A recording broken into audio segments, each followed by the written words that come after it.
Hello guys, स्वागत करते हैं आपका एकेडमिक क्लासेस में। उम्मीद करते हैं कि आप सभी बहुत बढ़िया होंगे। तो चलिए हम आज आपके लिए लाए हैं एक बहुत ही इम्पोर्टेंट टॉपिक जो है non cooperation movement and civil disobedience movement. ठीक है।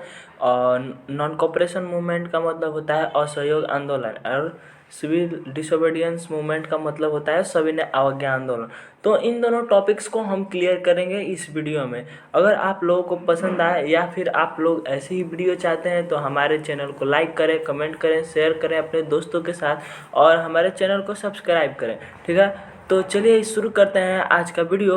तो यहाँ पे दिया हुआ है difference between non cooperation and civil disobedience movement. तो सबसे पहले देखते हैं कि नॉन कॉपरेशन मूवमेंट कब चला था और सिविल डिसोबीडियंस मूवमेंट का कब शुरुआत हुआ था। तो non cooperation movement was launched on 5 September 1920 and it ended on 5 फरवरी 1922। ठीक है।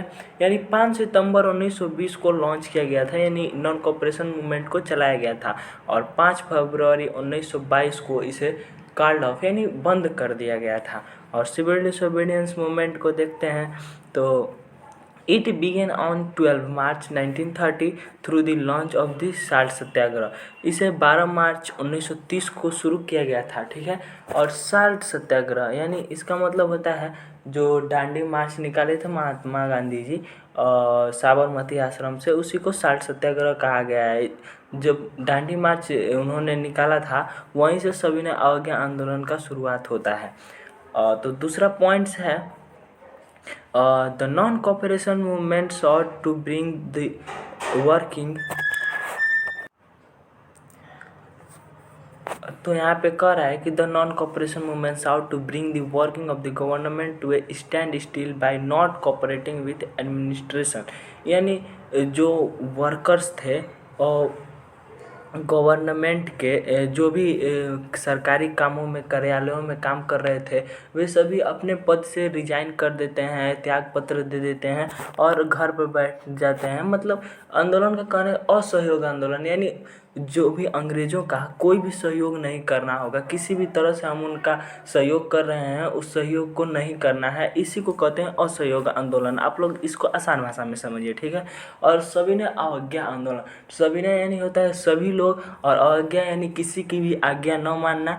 तो सविनय अवज्ञा आंदोलन कहा गया यानी कि जो भी सरकार कहती थी उस समय, यानी उस समय ब्रिटिश गवर्नमेंट रन करती थी इंडिया में, तो उसका सिंपल भाषा में समझिए कि जो ब्रिटिश गवर्नमेंट थी उसका कोई भी आज्ञा हम का पालन नहीं करना था। ठीक है। तो उसे सिविल डिसोबीडियंस मूवमेंट कहते हैं। तो देख लेते हैं यहाँ पे क्या पॉइंट दिया हुआ है कि civil disobedience movement was an attempt to paralysing the administrative by breaking some specific rule and regulation.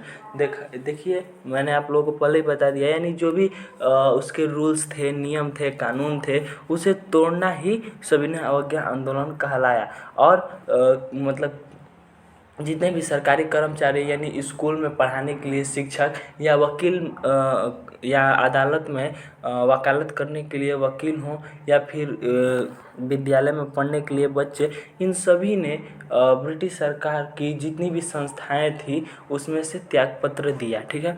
तो तीसरा पॉइंट देखते हैं। There was large scale participation of Muslim working class in non cooperation movement.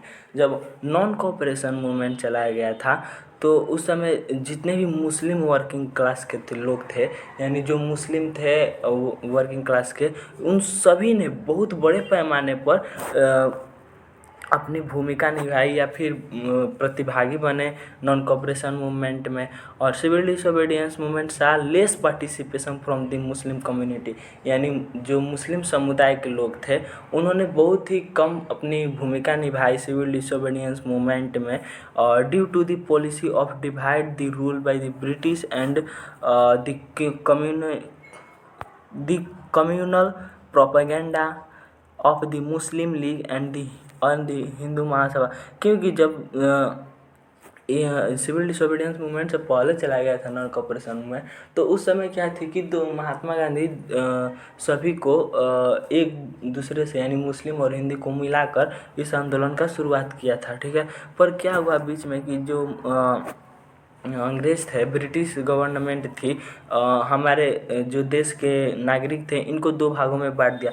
मुस्लिम को मुस्लिम league के तहत और हिंदू को हिंदू महासभा यानी धर्म के आधार पर दो भागों में सभी को बांट दिया, ठीक है। तो इसके कारण सिविल डिसोबीडियंस मूवमेंट में बहुत सारे मुस्लिम कम्युनिटी के लोग शामिल नहीं हो पाए, ठीक है। और चौथा पॉइंट देखते हैं, the non cooperation movement was geographically confined to certain part of India. यानी जो नॉन कॉपरेशन मूवमेंट था लगभग भारत के कुछ ही मतलब हिस्सों में चलाया गया था, या फिर कह सकते हैं कि मतलब पूरे भारत में इसका प्रचलन नहीं हुआ था, ठीक है। और लेकिन सिविल डिसोबीडियंस मूवमेंट क्या हुआ था कि civil disobedience movement saw widespread geographical coverage and mass participation in comparison to non cooperation movement. यानी असहयोग आंदोलन के तुलना में सविनय अवज्ञा आंदोलन भारत के पूरे क्षेत्र में अधिक विकसित हुआ था, ठीक है।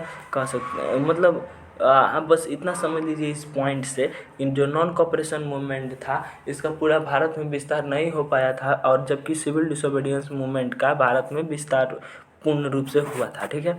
और सबसे लास्ट पॉइंट आता है कि the movement was called off in 1922। यानी नॉन कॉपरेशन मूवमेंट यानी असहयोग आंदोलन 1922 में समाप्त कर दिया गया, या फिर इसे बंद कर दिया गया due to Chauri Chaura incidents.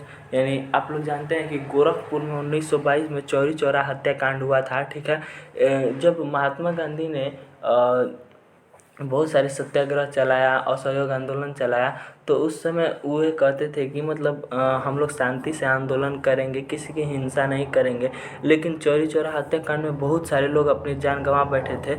तो यह पूरे भारत के नागरिकों के जो भी सत्याग्रही थे उनके दिल पर बहुत ही चोट लगा। तो उन्होंने जो नॉन कॉपरेशन मूवमेंट था उसको कॉल्ड ऑफ कर दिया, ठीक है। ये चौरी चौरा हत्याकांड 5 फरवरी 1922 को हुआ था, ठीक है। यहाँ से आप लोग डेट याद रख सकते हैं। और यहाँ पे दिया हुआ है कि the movement was withdrawn after signing of Gandhi Irwin pact.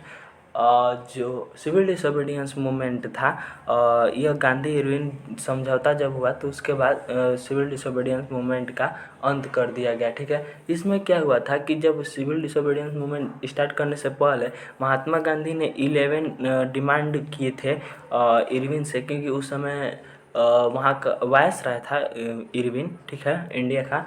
तो 11 डिमांड किए थे महात्मा गांधी, पर उस समय उनका एक भी डिमांड पूरा नहीं किया गया था। तो इसलिए इन्होंने जब सिविल डिसोबीडियंस मूवमेंट किया तो तब इरविन ने देखा कि बहुत सारे लोग दंगे फसाद कर रहे हैं, तो इससे हमारी सरकार गिर सकती है। तो उन्होंने एक समझौता किया, जिस समझौता का नाम हुआ गांधी इरविन पैक्ट।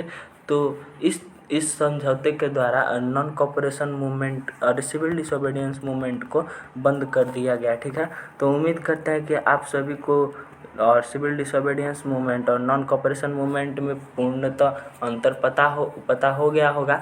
तो चलिए इस वीडियो के यहीं पे एंड करते हैं। अगर आप लोगों को history, geography, civics and economics से कोई भी ऐसी टर्मिनोलॉजी हो, या फिर कोई भी ऐसा डिफिनेशन, पॉइंट्स, क्वेश्चन आंसर हो, तो आप लोग हमें कमेंट बॉक्स में कमेंट कर सकते हैं, और हम आपके लिए एक स्पेशल वीडियो बना के आपके यहाँ भेज सकते हैं, ठीक है।